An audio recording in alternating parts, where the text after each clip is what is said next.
I wear batik, I feel, really a bit more alive A too. bit more like.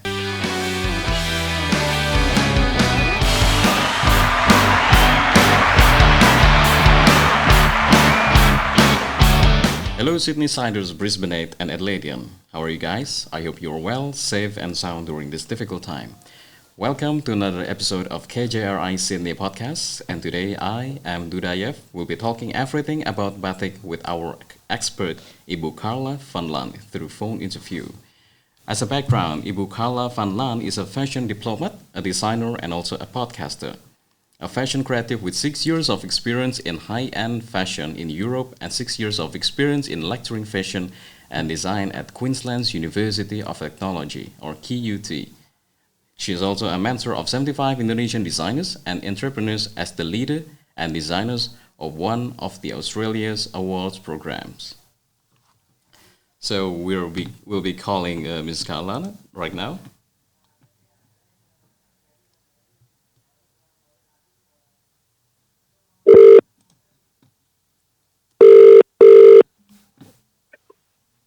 Hello, this is Carla speaking. Hi, Ibu Carla. Can you hear my voice Hi, clearly? Dayas. Yeah, loud and clear. Loud and clear. That's Thank good. you. That's good. First of all, I want to give you my thanks. Thank you for being here. Thank you for being in KJRI Sydney Podcast. And we'll talk about batik as we know that 2nd of October is National Batik Day. And back in 2009, UNESCO has declared that batik is a masterpiece of oral and intangible heritage of humanity. So thank you so much for being here, Ms. Carla.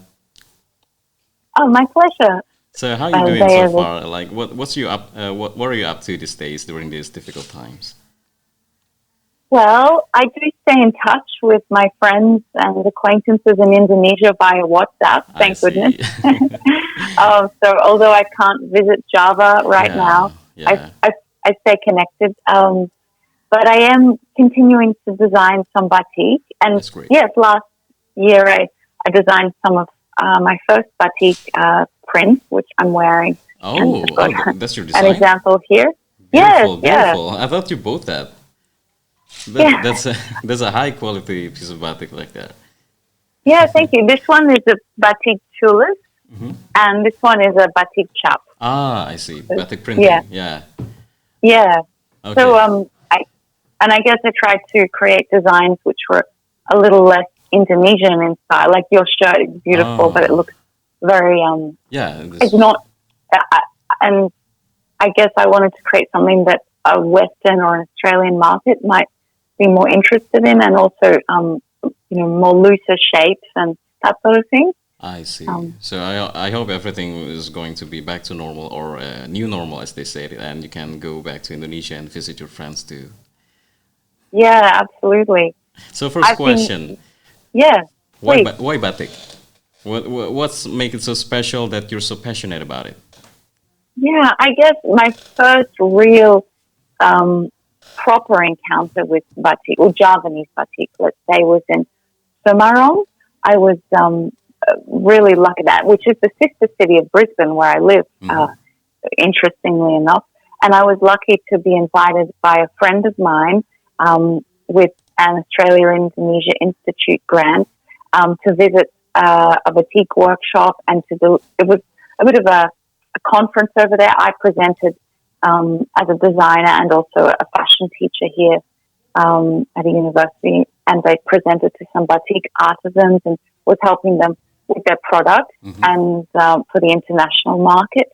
And I was there with some other Australians, and I got to visit a batik workshop in Semarang, and it was just enchanting. I mean, of course, you have to drive out of the city centre through, rice paddy fields, and it's really humid and tropical plants everywhere. And Right, then you arrive, and the smell of the wax is I love it. It's yes, as you know, it's a really distinctive smell, and even I love how the fabric, even after you wash it, it still has the smell of that wax. And it was just magical to see. I mean, I understood conceptually what batik was, but before I'd actually seen Javanese women and men creating, like the women drawing the batik tulis and the men stamping it so quick and so precise, and the fabrics were just exquisite. And of course, I learned a bit more how to understand true batik, which is double-sided, as opposed to, block printing or screen printing. And prior to that, I'd been very interested in block printing, Indian block printing particularly, with wooden blocks. But I think batik just took it to a whole new level. And I saw the whole process from the making of the chap with the copper and, curling the wire and making the stamp, to tracing it on the fabric and the drawing of the wax and the dyeing and each step. And it was just a real revelation. I just fell in love with it.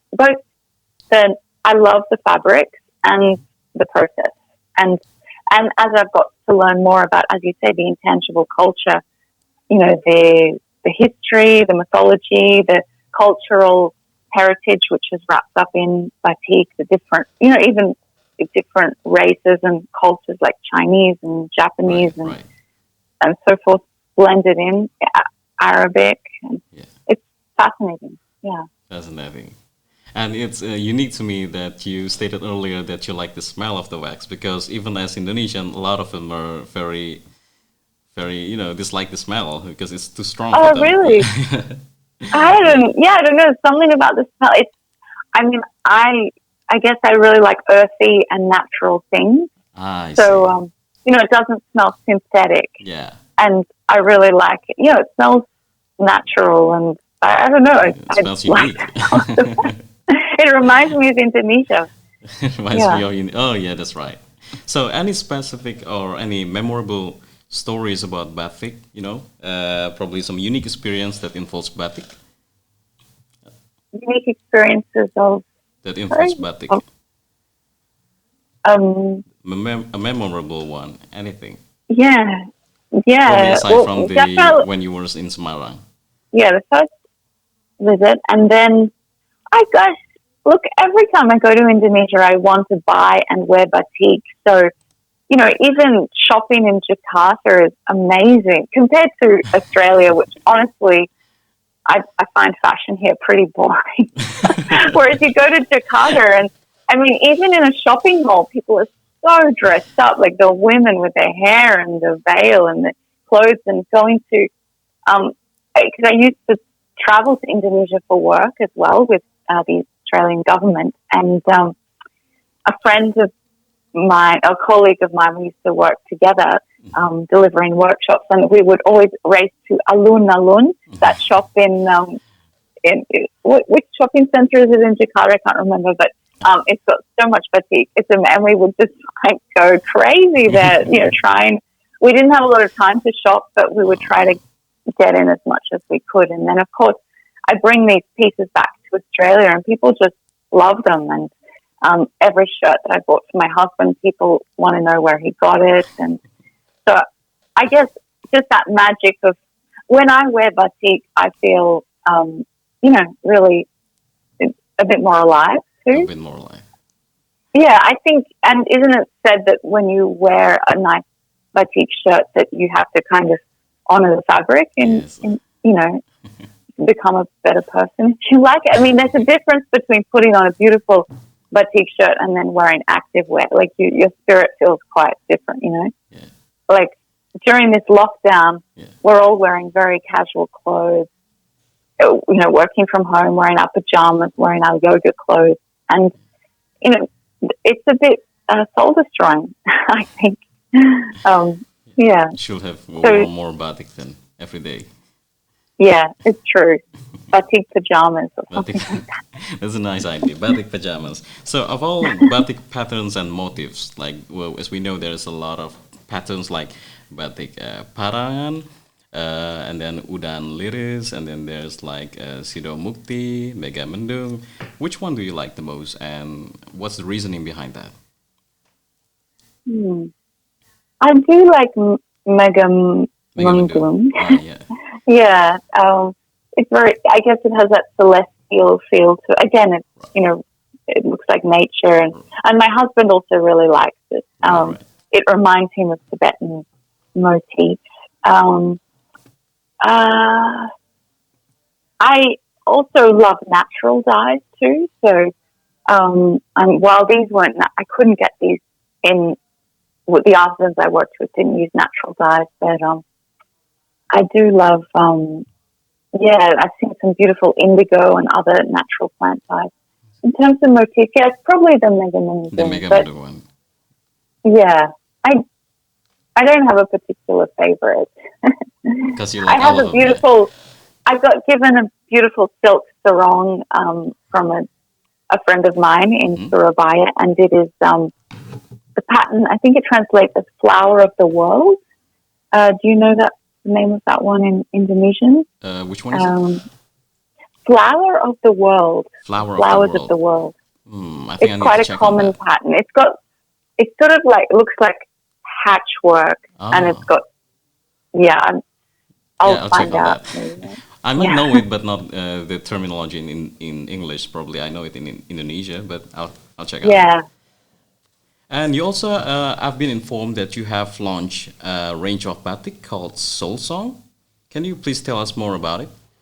Yeah, so I'm wearing a couple of pieces from that. It was a very small collection. I just wanted, as I said, straight up, after visiting Semarang, I wanted to create. I thought there would be such potential to share batik with the rest of the world, but of course, not everyone was going to wear the Javanese pattern, I thought a Western fashion audience likes to have something that is a bit, I guess, less Indonesian looking, because sometimes they lack. I'm not going to say lack creativity, but I just, every culture has. You want to try something new, probably.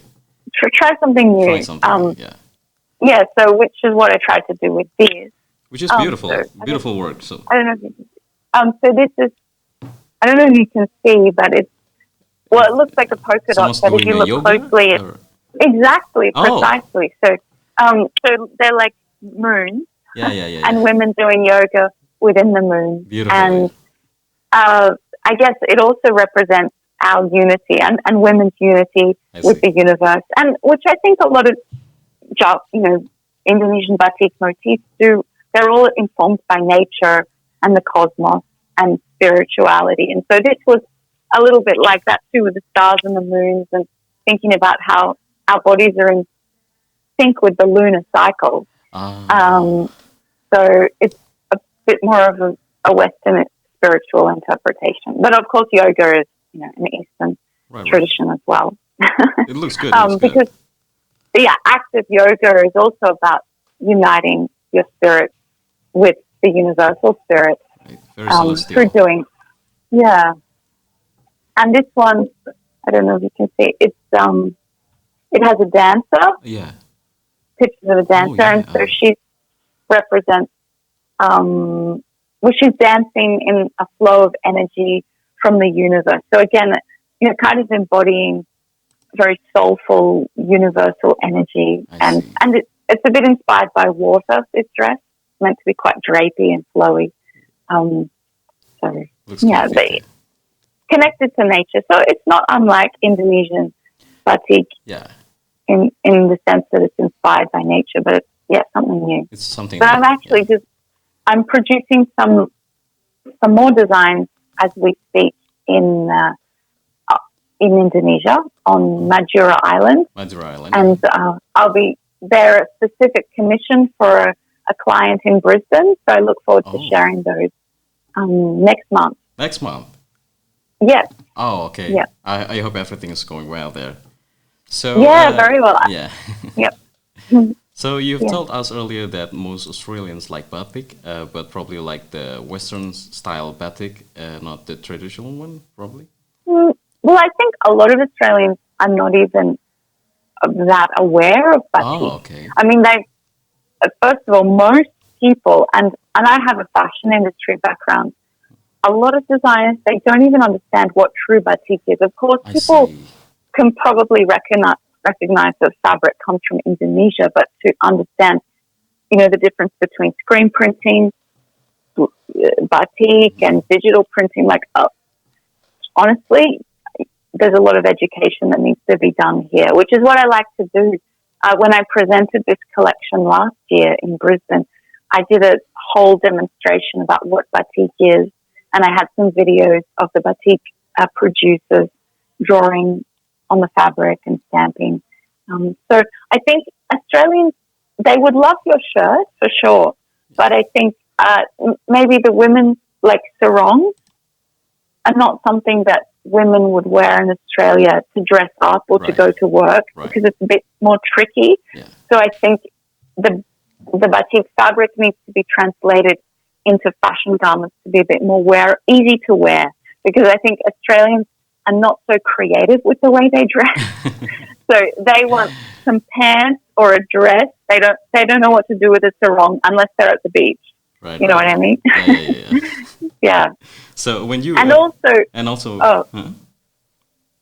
one more thing. Like, your shirt is beautiful, but I imagine you might be the problem I've encountered in Indonesia is that the sizing is really small compared to Australian sizing. So in order to bring Indonesian batik here, we have to make much larger.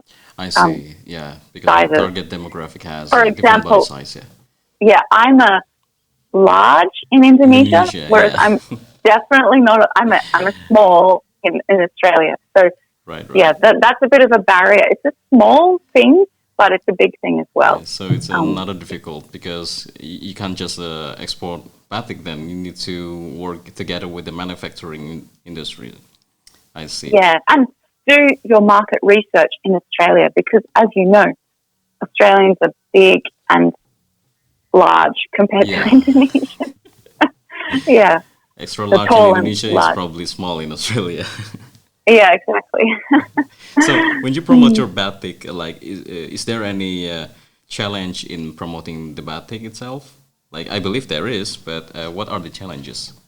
Yeah, perhaps I'm doing it all by myself while juggling other jobs. So it's a bit of a labor of love, but I definitely have a vision. And I think, like, the challenge is probably, as we said earlier, to educate people about what makes batik so special. What is that intangible cultural heritage? So I feel like I've got a real mission to explain that to Australians in a way they understand and they get inspired by it. And I would like to do. It's great to do this podcast. I'm not sure if many Australians will watch it, but it will be wonderful to. I'd like to create more videos to demonstrate, and I want to go to Indonesia and take more video of the artisans creating the batik, and to explain, batik is double-sided because it's dyed with the wax resist technique, and it's a long process, and teach them. I think once people understand, they fall in love with it. But if they don't understand the story, it looks like just another printed shirt. So they need the lore behind the batik itself. Yeah, especially in today's fashion market, where, as you know, there's so much clothing. It's cheaper than ever before in history. Yeah, that's right. So you really have to explain what is special about batik if people are going to buy it, and buy it for a higher price. Exactly. I see. So from that difficulties and challenges, is there like a specific way that you promote or improve the promotion of batik in the multicultural Australian society? From the multicultural point of view, is there like a specific way to improve the promotion? I think in terms of multicultural Australia, particularly,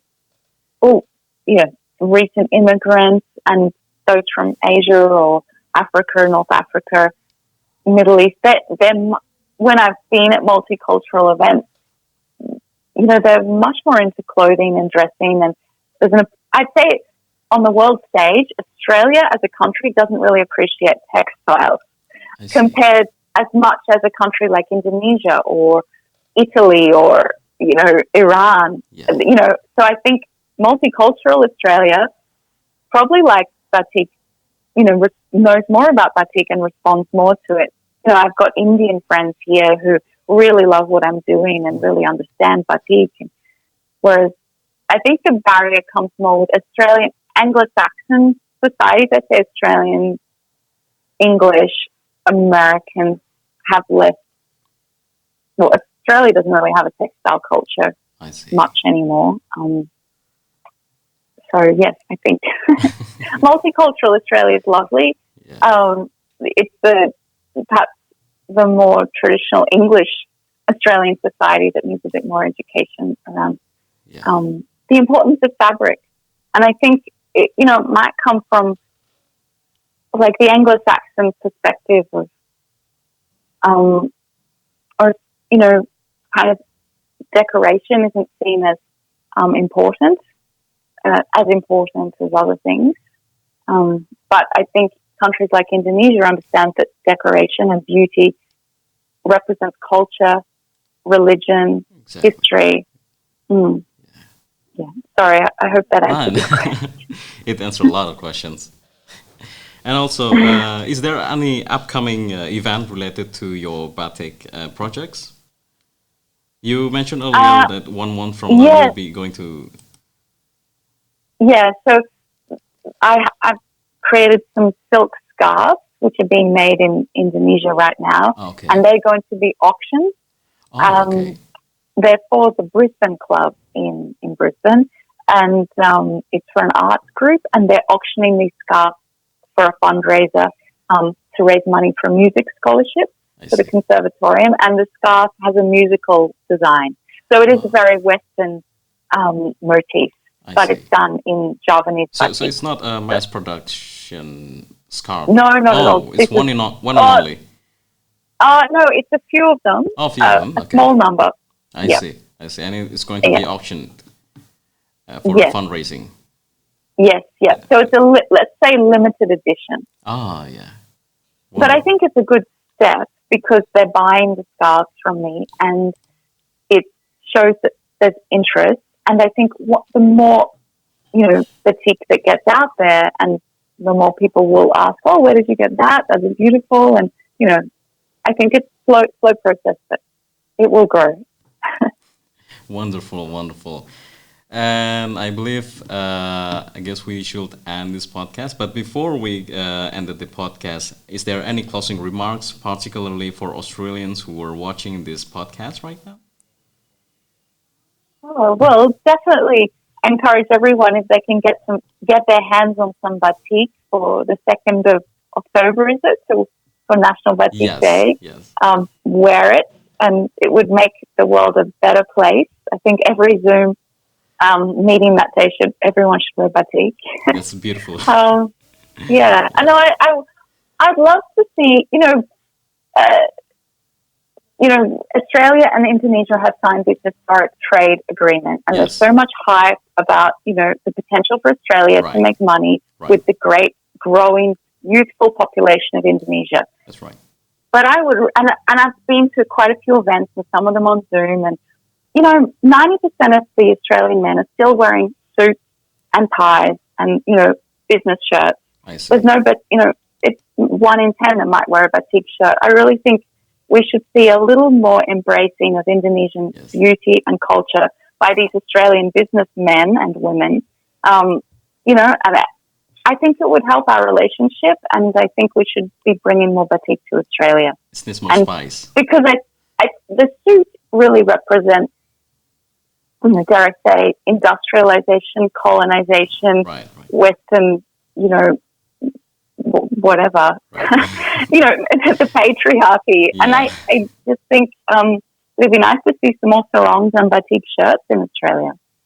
I see. That's a very, very, very good idea. Like, it's pretty. I don't know if I'm going to offend anybody to say this, but it's kind of boring to see just people wearing suits and stuff. It needs more color, right? It needs more spice. I agree, and that's why I love Indonesia. At the very least, they could try a batik tie or a batik scarf. Yeah, that's a good idea. That's a small step. As an entry, An entry, yeah. That's a good idea. Yeah. Maybe I should make them. That's a nice idea. Because I like your soul song range already. It looks beautiful. Oh, thank you. I did make some men's shirts as well. I see. So hopefully I will. We'll be waiting for the get time. More. Okay, thank you. So thank you so much, Ibu Carla, for being with us at KJRI Sydney Podcast. And then I'll get in touch with you some other time. So Okay, good. thank you so much. Have a nice day. Yeah, my pleasure. Stay You safe. too. You Have a lovely too. day. Bye bye. Thank you. Bye. Okay, Thank bye. you. Bye. Thank you for podcast listener for listening to KJRI Sydney podcast this episode when we talk about batik with our special guest Ibu Carla van Lunn. And also don't forget to visit our social media at KJRI Sydney on Facebook, Instagram, Twitter, YouTube, and also Spotify at KJRI Sydney because we are going to share a lot of things regarding Indonesia that includes the language, the culinary, the arts, and also the cultures. I am Muhammad Fatelo Dudayev, will be signing off. Stay safe, stay healthy. See you in the next episode of KJRI Sydney Podcast. Goodbye.